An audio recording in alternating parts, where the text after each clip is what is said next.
UFOs are real, burgeoning, not going away. I am your intrepid host, Elliot Marzulli. Welcome to another episode of UFO Update. And I think you'll find this one interesting. I've got PB, as are his initials, from Not a Good Podcast. And I think you'll find this interesting. But before we get into his testimony, here's a word from our trusted sponsor. Groceries, rent, and gas aren't the only bills rising to unaffordable levels. Energy bills are reaching record highs too, with a shocking 20 million households behind on their power bills.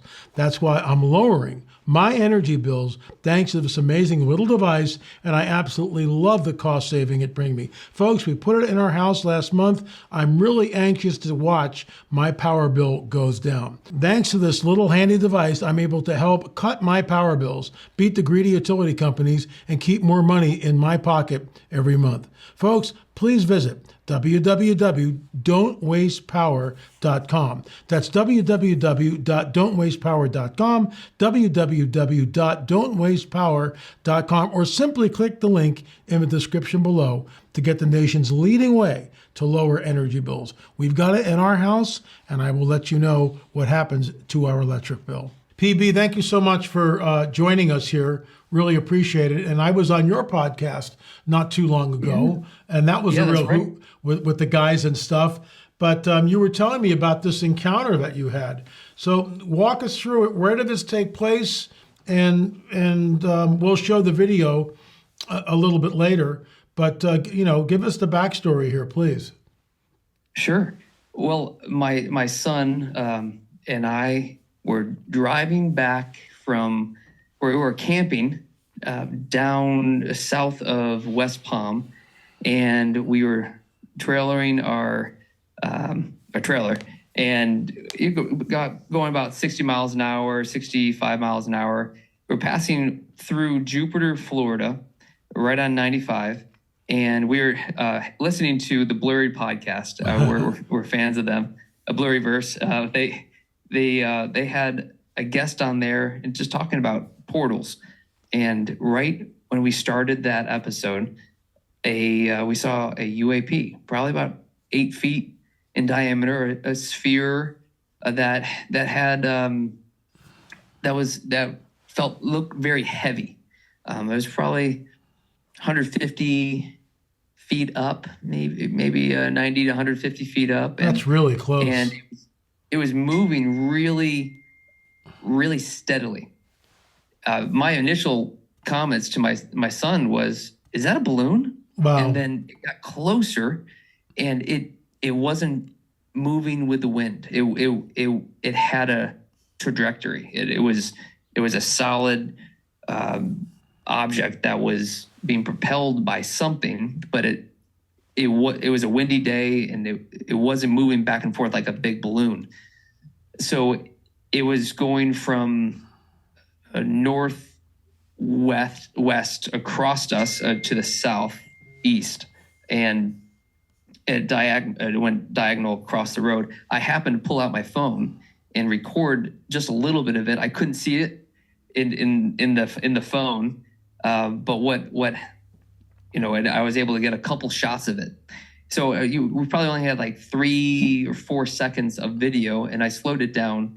And so you can show the video later, and you'll see that it looked large. Huh. This was on March 9th, and it was probably around 12 o'clock. It was exactly 12:14 in the afternoon. Okay. So it was daytime. So when you saw this, and you said between 90 and like 100 feet up, whatever, was there any sound that you heard with this? No. It was quiet. There was no propellers. There's no buzzing. We muted the podcast, and we were just looking at it. We were going. It was probably going maybe about 50 to 60 miles an hour overhead. Okay. So it was a quick movement, but it wasn't like something you would think a drone would look like. It was bigger. It didn't have any visible props, or it just felt like it was levitating. Wow. Wow. And when you saw this, what was your reaction mentally, physically, or did you have a reaction? As soon as I said, "What is that?"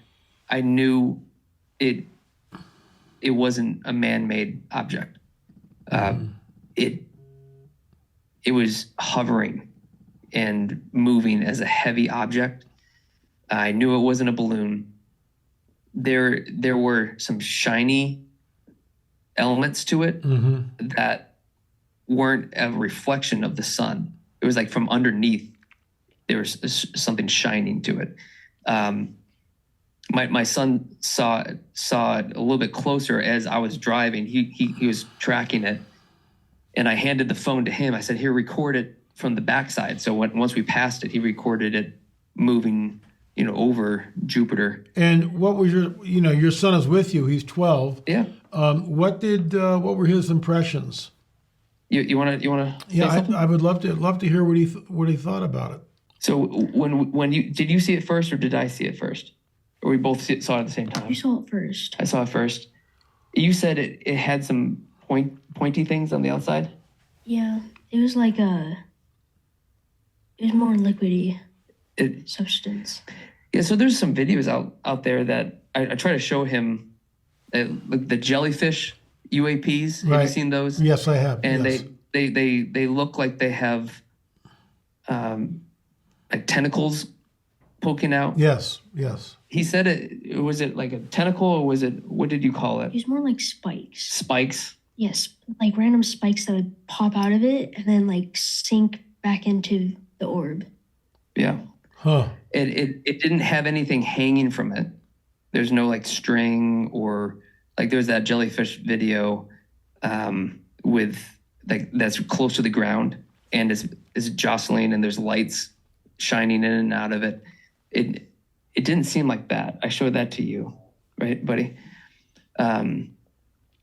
We haven't seen anything similar to it.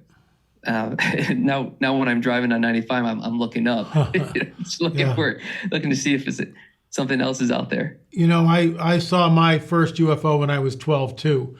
I was at I told you this when I was on your show, but I was at Boy Scout camp and Camp Horseshoe, Rising Sun, Maryland, and it was it was unbelievable. Changed my life in some ways.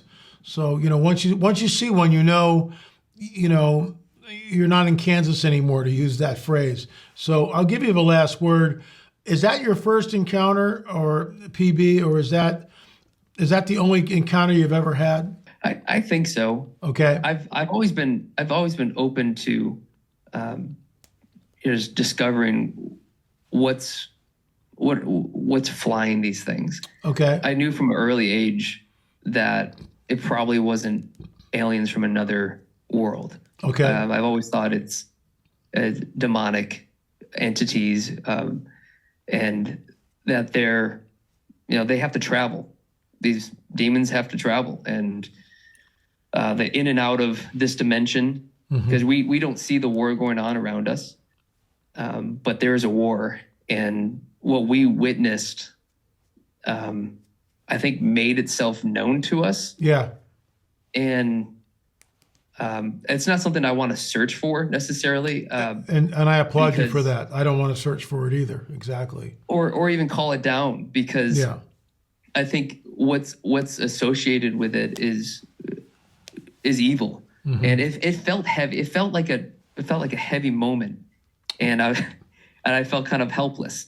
And other than filming it, there wasn't anything I could have done to protect my son, other than I didn't feel like I was in danger, but I did feel like, wow, my world has just opened up to seeing something for the first time that I can't explain. And following up on that statement, that changes your paradigm. Now, it doesn't have, some people, it will never change their paradigm. Cognitive dissonance slips in, and they just kind of go, nope, I didn't see anything. And they walk away, and sometimes for years. And of course, that's PTSD. They're in denial. And that's not a good thing either. But the point I'm trying to make is once a person sees something, it can be game over. It changes the paradigm. It goes from just theory to, oh my gosh, the phenomenon is real. I'll give you the last word, PB, and thanks for your son coming on too. I really appreciate it, but I'll give you the last word. Sure. LA, we've been following you for about 6 years now. And in all of our instances, you and I've met a couple times, I always wanted, the belief of that there's something out there and people are seeing things. Mm-hmm, sure. This last year, almost every day, there's a new video of a UAP, or someone's posting something of, some craft that you can't explain. They even changed the name from UFO to UAP just to make it a little bit easier to process. Sure. There's shows. We watch Skinwalker Ranch, and we see video evidence and scientific evidence of different things, or portals in the ground, or things flying in the sky, and it becomes real when you see it yourself. I showed people that are skeptics of, UFOs, UAPs, and just in that nature. But it's real, and I wish we could have followed it and turned around and followed it. But there's a bit of peace in me that said, no, go home. Yeah, and that's really smart. Yeah. Well, listen, thanks so much for coming on the record. We really appreciate it. And folks, all I can tell you is that UFOs are real, burgeoning, not going away. Don't forget, we've got our Roswell films that are available. You can stream them if you don't want the DVDs. Folks, do your homework. There are 30 films in our stable. There are 13 books. And then we have 2 by other authors, Karen Wilkinson, Stolen Seed, Evil Harvest, and of course, Vicki Joy Henderson. They only come out at night. We've scratched the surface here. It's time to do your homework. It's time to arm yourself and understand that the whole UFO phenomenon is the coming great deception. It will radically change everything. And with what's going on in the Middle East, we could be seeing some very interesting times in the near future. Thanks so much for watching. Remember, UFOs are real, burgeoning, and not going away. Officials endeavoring to obtain all top flying saucers. Marcel's own words, it was something that he'd never seen before, something from another world. In our opinion, Marcel was a patsy. Just verbal directions that we know was abandoned. That his father was telling the truth. He dead in the eye, and he said, "It really happened," and he held his hand up just like this. They had 6 fingers, not 5. He said they looked quite a bit like us. Do you think your grandfather was a patsy? 100%.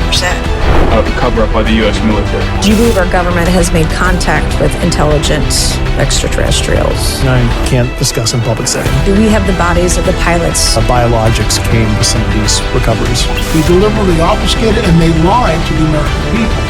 When the Pentagon decided to lie about what happened at Roswell. Because standing 6 feet away, this little being about 3.5 foot tall. She said the nurses who were there during the crash, they're now at a convent. The first book that Randall wrote, and he said to Jess, he said, "That's not fiction." But for everybody, I mean, this is a human thing. It's a worldwide changing, be life-changing for everybody. Was certainly not a weather balloon and not something from this earth.